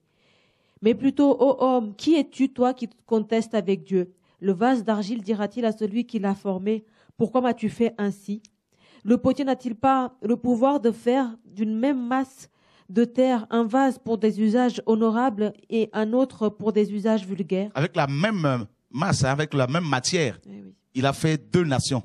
Ésaü, n'est-ce pas, et Jacob. Il fait ce qu'il veut. Voyez? Alors, il est dit ici, mais toi plutôt homme, pourquoi? Qui es-tu pour contester avec Dieu? N'est-ce pas? En disant, pourquoi Dieu ne m'a pas établi comme prophète, apôtre, docteur? Mais il fait ce qu'il veut. Il fait ce qu'il veut. C'est ça Dieu. Il est souverain. Il élève qui il veut. Il abaisse qui il veut. Il est Dieu. Et il est dit au verset 16, cela ne dépend donc ni de celui qui court, ni de celui qui veut. Ce n'est pas parce que un homme veut être utilisé par Dieu que Dieu va l'utiliser. Ce n'est pas parce qu'un homme veut être connu de Dieu que Dieu va le connaître. Parce qu'il nous a établis, il nous a connus, il nous a justifiés avant que le monde ne soit créé. C'est ça la parole de Dieu, frères et sœurs. Alors que tous les enfants de Dieu du monde entier, dans le monde entier, soient fortifiés, soient encouragés, défendez la sainte doctrine, frères et sœurs. Et je vous assure, quand j'ai commencé le ministère, mes amis, ici à Paris, il y a 15 ans. Beaucoup m'ont dit, dans 6 mois, ça va être cassé, il n'y aura plus rien. Beaucoup ont dit, ah, ça va pas aller loin parce qu'il est trop jeune. Et je vous assure, frère, on n'est pas encore arrivé. Et je vois aujourd'hui, par la grâce de Dieu, que toutes ces personnes sont confondues au nom de Yeshua. Et ça ne fait que commencer. Au nom de Yeshua. Et je vous assure, frères et sœurs, Dieu, mes amis, quand il a appelé un frère, une sœur, il tient à ce que cette personne réussisse sa mission. En dépit de combat. Et Gamaliel a eu une sagesse. Quand il a vu ces gens, ses collaborateurs s'opposer aux apôtres, il leur a dit, gardez-vous de combattre Dieu. Si cette œuvre vient de Dieu, vous ne pouvez pas la détruire et vous courez le risque de combattre Dieu. Laissez ces hommes, si cela ne vient pas de Dieu, ça va se détruire. Voilà la sagesse de Gamaliel, frères et sœurs. Et Dieu est bon, Dieu est grand. Vraiment, ce soir, je voulais encourager tous les enfants de Dieu, dans le monde entier, à continuer à persévérer, à travailler, à prier, à méditer, à faire avancer les choses, à fermer les oreilles à tout ce que les gens peuvent raconter sur leur vie, sur leur famille, et à faire avancer l'œuvre du Père dans la prière, avec détermination et foi. Et Yeshua, notre maître, ne peut que se glorifier. Et vous savez, par rapport à la justification, Paul n'a pas été chercher, mes amis, Ananias. C'est Dieu qui est allé voir Ananias pour lui dire dans Acte 9, cet homme, en parlant de Paul, cet homme est un instrument que j'ai choisi. Dieu est celui qui recommande ses serviteurs. Dieu est celui qui donne des songes, des visions concernant ses enfants, ses messagers. Dieu est celui qui a témoigné d'Élisabeth auprès de Marie. Vous voyez, frères et sœurs, 2 Corinthiens 3 nous dit, c'est Dieu qui nous recommande. Et dans 2 Corinthiens 10, 18, Paul dit, ce n'est pas celui qui se recommande lui-même qui a approuvé. C'est celui que Dieu recommande. Et je préfère laisser Dieu me recommander auprès de vous, plutôt que de vous appeler pour me recommander et laisser Dieu vous recommander auprès des frères et sœurs. C'est tellement bon quand Dieu témoigne de nous. Quand Dieu a témoigné de Job auprès de Satan, eh bien, Satan s'est rendu compte que Job aimait réellement le Seigneur. Voilà, frères et sœurs, la qualification de Dieu. Dieu est en train de qualifier ses enfants en vue des noces. Et l'église véritable passera par de grandes tribulations, par de grandes, mes amis, persécutions. Mais Dieu est en train en même temps de séparer, mes amis, ses enfants du monde, afin de les cacher, afin de leur imposer la solitude dans les nations en vue de l'enlèvement. Dieu est grand. Je ne sais pas si nous avons quelqu'un en ligne, Benoît. Non? Vous êtes très nombreux ce soir à être connectés. Demain soir, il y a une émission aussi en direct sur TV de Vie. Connectez-vous, mes amis, et un autre enseignement sera apporté. Et nous tenons à vous rappeler que d'ici la fin de l'année, nous allons, mes amis, vous présenter, donc d'ici janvier 2015, vous présenter l'édition, notre Bible révisée, hein, donc, que nous sommes en train de réviser. Donc vous aurez cette Bible, cette version de la Bible, et que Yeshua soit glorifié. Et nous avons déjà, pour l'impression de cette Bible, nous avons déjà 9 300 € sur le compte. Et merci pour votre soutien, merci pour vos prières, merci pour tous les défenseurs de la saine doctrine, merci pour tous les frères et sœurs qui soutiennent les documents de notre journal, au nom de Yeshua. Et comme on vous l'a dit au début de l'émission, d'ici le mois prochain, on va vous diffuser une vidéo de la signature de l'achat des locaux, n'est-ce pas, de TV et Radio de Vie. Donc, que toute la gloire soit rendue au Seigneur. Et j'encourage les frères et sœurs de la Martinique, la Guadeloupe, de Kinshasa, du Gabon, du Sénégal, et des États-Unis, du monde entier, et de la Belgique, qui se lèvent pour la vérité, n'est-ce pas? Et je voudrais ce soir vous dire, mes amis, ne vous inquiétez pas pour moi. Je suis un homme déterminé. Je sais ce que je veux. Je sais où je vais. Et je sais en qui j'ai cru. Et je ne lâcherai pas. Au nom de Yeshua. Et mon seul et véritable partenaire, c'est le Saint-Esprit. C'est notre Père Céleste. Nous avons quelqu'un en ligne que nous allons prendre avant de clôturer. Allô, bonsoir. D'accord. Oui, bonsoir, c'est Mireille. Allô, bonsoir. Oui, bonsoir, c'est Mireille. J'appelais en fait parce que j'avais 2 questions. D'accord. Par rapport au message de ce soir. La première, en fait, qu'on avait pris dans Matthieu, c'est un verset dans Matthieu, chapitre 7, quand il dit Seigneur, Seigneur, au verset 22, plusieurs diront ce jour-là, Seigneur, Seigneur, nous n'avons pas prophétisé à ton nom. Et le Seigneur le dit, je ne vous ai point connu. En fait, j'aurais voulu savoir, parce que on peut servir le Seigneur, et notre inquiétude maintenant par rapport au message que tu as donné, c'est de savoir est-ce que Dieu nous connaît? Qu'est-ce que tu peux comment tu peux nous expliquer ou nous dire pour qu'on puisse peut-être être rassuré ou savoir que Dieu nous connaît en fait. Ok. Alors et c'est la ça. deuxième question. D'accord. Après j'écoute. La deuxième question, c'est dans Apocalypse chapitre 3, quand il parle de l'église de Philadelphie, où il dit je connais tes œuvres, voici j'ai ouvert une porte, personne ne peut la fermer parce que tu as peu de force et que tu as gardé ma parole et que tu n'as point renoncé à mon nom. Parce que certains chrétiens se posent la question, est-ce que le fait d'avoir peu de force fait que on n'est pas connu de Dieu, ou le fait en fait de pas manifester beaucoup de puissance, est-ce que c'est ce qui marque que Dieu n'est pas avec nous en fait? Ok. Voilà. Ok, très bonne question. Alors pour répondre à la première question, que faire que doit-on faire pour être convaincu, pour savoir comment faire pour savoir si Dieu est avec nous ou pas, si Dieu nous connaît ou pas. Que faut-il faire pour en être convaincu? C'est simple. Romains chapitre 8 verset 16, je vais le lire pour vous. Romains chapitre 8 verset 16, il est dit, et 14 à 16, hein. Car tous ceux qui sont conduits par l'Esprit de Dieu sont enfants de Dieu.